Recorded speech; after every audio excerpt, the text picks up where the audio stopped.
So this video is going to go through a few different research activities that you might like to work through.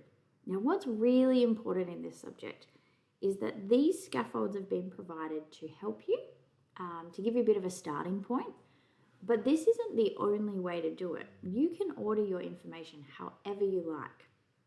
So this one is using some online research, and pretty much what would be useful here is for you to have bibliographic details, your key information, and then why it was useful. But if that's not how you like to order your information, totally fine. Do something different. This has 3 online resources. If you're doing a really complicated topic, you might need 10. If you're doing a really simple topic, you might only need 1. Just remember that we need it to be really fit for purpose. So it's got to match what you need. Researching the same definition from 5 websites and just getting the same thing over and over and over is not necessarily the best use of your time.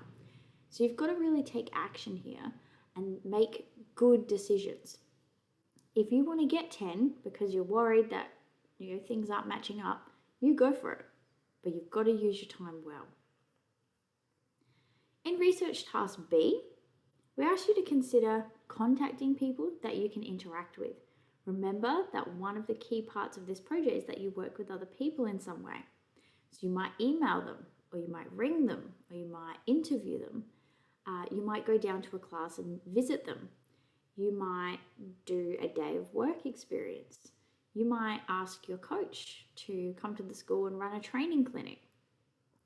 What we want to do is really think about who could help you. We've said at least 2 to 3 would be good. But again, don't interview someone just for the sake of it. Interview people who can really help you. If you've done research practices, there is some materials here that you can use to help you write and record things. We have some stuff on the portal as well that can help. And I guess the main thing is really just to be clear. Explain why you want to talk to them.